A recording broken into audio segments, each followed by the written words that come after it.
you. Hello, everyone. What I will be presenting you today is something from the prehistoric period. Excellent.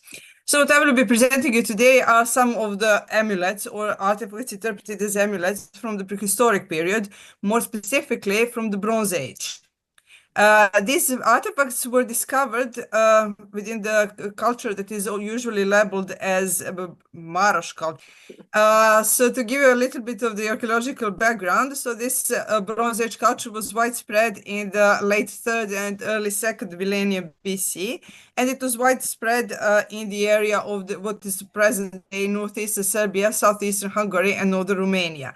So there are a lot of sites that were excavated in this area. For example, in Romania, sites such as Pečica Șanțul Mare, Perjamuš, in Hungary, Clara Falva, Širek, Batanje, Pitvaroš, and in Serbia, two sites were excavated, Mokrin and Dostojević. So this is the period when some of the settlements, some of the sites were tell settlements, some were flat settlements, and some were cemeteries. And this is the Bronze Age and the period when the bronze metallurgy was already widespread, and the bronze objects were relatively common and frequently found. And there is also the evidence of the stratified societies in this period. What is particularly interesting are the necropolis of the Marosh culture, which several of them were excavated in Hungary, such as Batanya and Pitvaroš. And in Serbia, two sites were excavated, Mokrin and Dostojević. These are mainly inhumation burials with relatively rich findings within the burials, with the burial equipment. So there are a lot of ceramic vessels that were found. There is weapons produced from this metal, from this new material that was introduced, and also diverse ornaments that were produced from different metals, from copper, bronze, and even gold, also from stone and from the animal raw materials, from bone, from mollusk shells, and from teeth. And I will focus today on the perforated teeth that were found in several graves and in different quantities. Now, to give you a little bit of the introduction of the site, so the site of Mokrin is situated in approximately 12 kilometers from the town of Kikinda, or 6 kilometers from the present-day Serbian-Romanian border. It was discovered already in the late 19th century, and extensive excavations were carried out in the period between the 1958 and 69, and a total of 312 graves were excavated. And it is estimated that the entire cemetery had approximately between 400 and 420 graves, which means that a very large portion of the site was actually excavated. Some of the graves contained very disturbed remains of, or even were completely empty because they were destroyed subsequently, but some of the graves provided very rich remains and very rich burial findings. Some of them contained metals, some of them even contained gold, and at several of this, approximately 1/3 of these graves also contained ornaments produced from animal raw materials, including perforated teeth. So let me show you some of these graves that were found, not all of them, that were discovered. So for example, in the grave number 5, one young individual, female, was buried. And the findings in the grave included ceramic vessels, one bone needle, and one ornament that was around the neck. So it was presumably a necklace that contained beads made from bone, from kaolin, and one canine of Canis familiaris, or the domestic dog. So for example, at the grave number 55, there was also a buried individual that was female, a younger individual, infants too.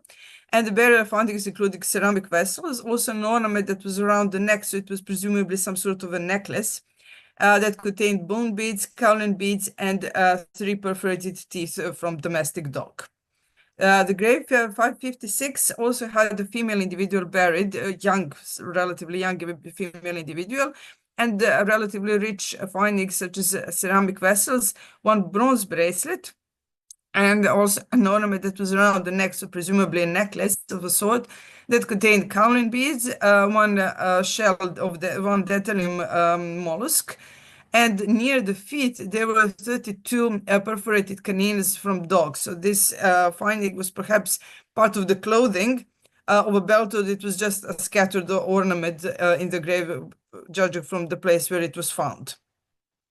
And the grave 302, there was an adult female individual that was buried with very rich burial findings. There were several ceramic vessels, and there was a head that was an ornament. It is interpreted as a head ornament, which was scattered and widespread in the grave, and it contained copper ornaments, bone beads, different shells, cardium, dentalium, and columbella snails, kaolin beads, bone pendants, and also perforated teeth from several species. There were 17 dog perforated teeth. One tooth was from cattle, 2 were from red deer, and 5 were them from fox. Also, another necropolis that was excavated is Ostojićevo Stari Vinogradi. That was also found in vicinity of the town of Kikida, some 24 kilometers to the northwest. And it was excavated in the 90s, between 1981 and 1991. And there was 285 burials from early and the Middle Bronze Age, and 77 of them belonged to the Marosh culture. And also approximately 1/3 of these graves contained ornaments that were made from animal raw materials, including bone beads, including different shells, and also there were lithic ornaments, metal ornaments, and so on. Now to talk about the perforated teeth, for example, in the grave number 21, there were 5 perforated teeth from dog that were discovered. And the grave 79 had the richest ornaments. There were 25 teeth from dog, and 1 is from red deer. You can see some of the details on the image below. And on the grave 107, there were teeth from Canis familiaris and 1 tooth from red deer. And also there was 1 presumably from horse, from some sort of equid. You can see here how this is how these ornaments may have looked like, the reconstruction of how these ornaments look like. So there perhaps some of them were combined in a necklace, and some were combined in a necklace with other ornaments, such as these perforated columbella snails or with kaolin beads. What is very interesting to note on these perforated teeth is that they have traces of use, and some of them have very intensive traces of use and were sometimes even broken, or sometimes they have traces of repair. You can notice intensive traces of use. The perforations are actually deformed from intensive use. But not all of the ornaments found within, not all of these perforated teeth that were found within a single grave actually display the same use wear. So we can notice that some are completely worn out, while some are relatively new, meaning that over time these ornaments were enriched or repaired with the new pieces. So what can we notice here is that we have a strict species and element selection. So almost exclusively, these perforated teeth are from domestic dog. Sometimes they were replaced by other canids, such as these several findings from the fox. And there are rarely teeth from other animals that are not canids, such as this one, horse tooth from Ostojićevo. There are a couple of teeth that were from cattle, and there are also several teeth. These are residual canines from red deer that have this very characteristic teardrop shape. As I mentioned earlier, we can notice intensive use, but also differences in wear. So some of the ornaments are entirely worn, while some are relatively new. So there is a possibility that they were renewed, enriched over time, or perhaps some were inherited and some new were added. Very interesting is to note that these dog teeth are exclusively found in female graves, and in both graves of young individuals and adult individuals.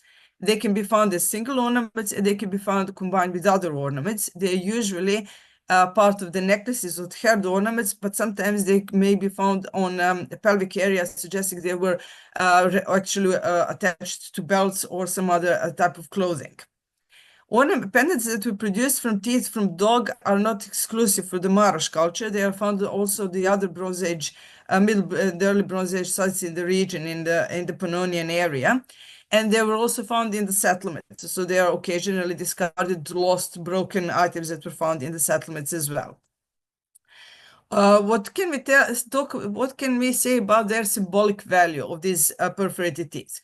So perforated teeth are widely used as ornaments since the Paleolithic. Already in the early Upper Paleolithic, we have evidence for usage of animal teeth that were simply perforated at the upper part, and they were worn as either attached to the clothes or as some sort of jewelry combined with other elements or single ones. In particular, those that were residual canines from red deer were very frequent and very common and widespread in the entire Europe, from west to the east in the Paleolithic period, in the Mesolithic period, in the Neolithic, and well into the Metal Ages, suggesting that there is a strong symbolic value attached to these. So they have this specific drop shape, specific shapes, so they resemble to a drop. But also we may assume that there is very specific symbolic value that was ascribed to the red deer, and that is why only these teeth were selected and carefully selected. Even there are copies in the later periods, in the Holocene periods, when the red deer were not so hunted in such quantities. We have even copies in other materials, in bone, in lithics, etc. But the dog teeth seem to be very characteristic for the Bronze Age, especially in the southern Carpathian Basin. And what can we say is that usually when we are talking about the ornaments made from animal origin, we may assume that the species selection is connected with the symbolic value that was ascribed to the animal from which it originated. So as I mentioned, we have very specific, strict selection of dog canines or canines from Canids. There are several of these fox examples. So you don't have as many dogs as you have, for example, sheep. Therefore, to specifically select dog canines means that you need to very carefully select when they are available, when their carcasses of the dogs are available, and to specifically target those teeth. Long use and repair traces suggest that these were very valued ornaments. Now, regarding the symbolic value, it is very tempting to associate dogs with their symbolic value that we know that had in the antique times, and they have even have in modern times, and that is the role of the guardians.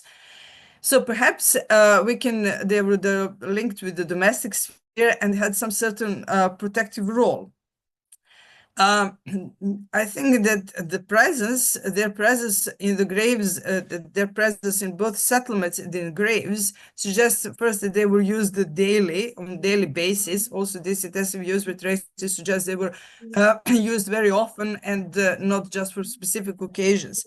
And their presence in the graves of the young individuals suggests that perhaps these individuals wore them, or perhaps they were given to these young individuals during the burial by some elder member of the society, some elder relative, in order to protect them in the afterlife and in the afterworld. Therefore, I think that we can assume that these dog teeth had some sort of apotropic or prophylactic role, perhaps also curative or illustrative role. It is difficult to determine, but I think that we may safely assume that the dog teeth were not only ornaments with aesthetic value and not just a symbol display of wealth and prestige, but they also had a very important role as protecting those that were wearing them or that were giving them. Thank you very much for your attention.